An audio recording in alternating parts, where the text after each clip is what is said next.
ஹலோங்க, வணக்கம். இன்னைக்கு பிரண்டை துவையலை பற்றி பார்த்துக்குவோம். பிரண்டை செய்யறதுக்கு தேவையான பொருட்கள்: பிரண்டை மாடி தோட்டத்திலேருந்து பறிச்சு அந்த பிரண்டையை சுத்தம் பண்ணி வச்சுருக்கோம். பூண்டு, இஞ்சி, சின்ன வெங்காயம், தக்காளி, பச்சை மிளகாய், புளி, உளுந்து, கொஞ்சமாக கருவேப்பிலை, தேவையான அளவுக்கு எண்ணெய். தேவையான அளவுக்கு எண்ணெய் ஊற்றிக்கலாம்.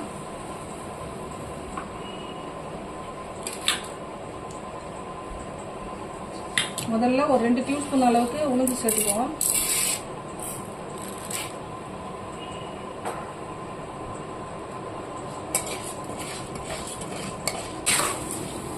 உளுந்து கொஞ்சம் கலந்து வந்துச்சு. பூண்டு சேர்த்துக்கலாம்.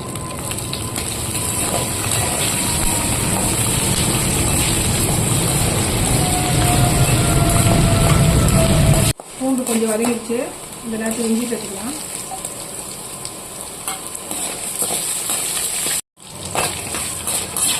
இஞ்சி கொஞ்சம் வதங்கிடுச்சு. இப்போ சின்ன வெங்காயம் சேர்த்துப்போம்.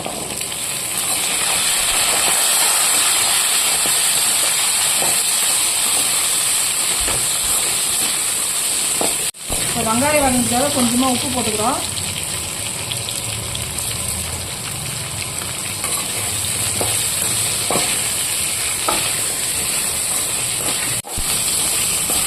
வெங்காயம் இப்போ பாதி வதங்கிடுச்சு.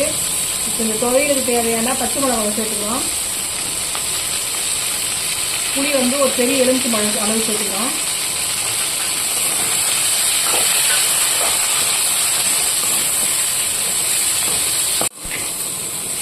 வெங்காயம் இப்போ 3/4 வதங்கிடுச்சு. இப்போ கொஞ்சம் கருவேப்பிலை சேர்த்துக்கிறோம். கருவேப்பிலை எதுக்குன்னா நல்ல வாசனையாக இருக்கும். இது கூட வதக்கி அரைச்சோம்னா நல்ல டேஸ்டியாகவும் இருக்கும். அதனால தான் கருவேப்பிலை சேர்க்குறோம் நிறைய. இந்த டைமில் தக்காளி சேர்த்துக்குவோம். ஒரு 3 தக்காளி அளவு கட் பண்ணி வச்சுருக்கேன். இதையும் கூட சேர்த்து வதக்கிக்குவோம்.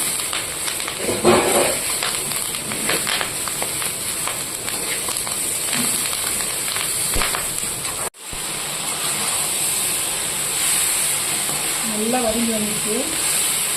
இப்போ பிரண்டையை சேர்த்துக்குவோம்.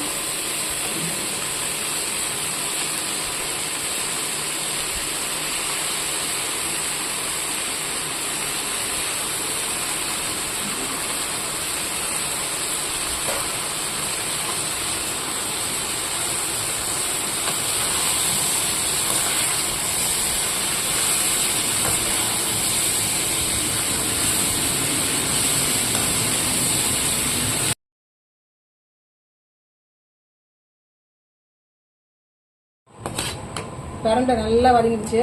இப்போ கேஸ் ஆஃப் பண்ணிட்டு ஆற வச்சு அரைச்சி தாளிச்சுக்குவோம். கேஸ் ஆஃப் பண்ணிடுவோம். அரைச்சி பிரண்டையை தாளிக்கலாம். அதுக்கு எண்ணெய் ஊற்றிக்கிறோம். தேவையான அளவுக்கு எண்ணெய்.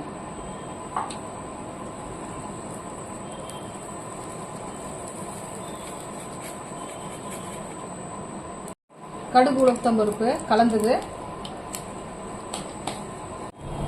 உளுந்து கொஞ்சமா, 2 காஞ்சி மிளகாய்,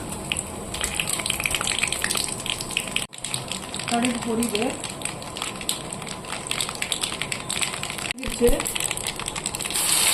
பிரண்டை அரைச்சி பிரண்டையை சேர்த்துக்குவோம்.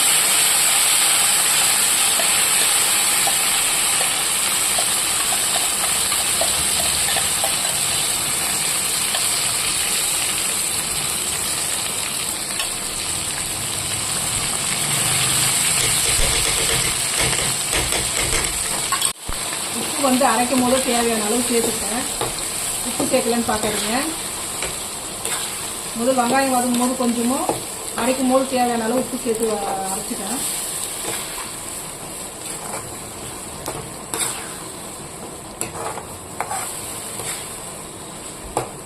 நல்லா வதங்கிடுச்சு. சத்தான மிகவும் சுவையான பிரண்டை துவையல் ரெடி ஆயிடுச்சு. அவ்வளோதான். அடுப்பு நிறுத்திடலாம்.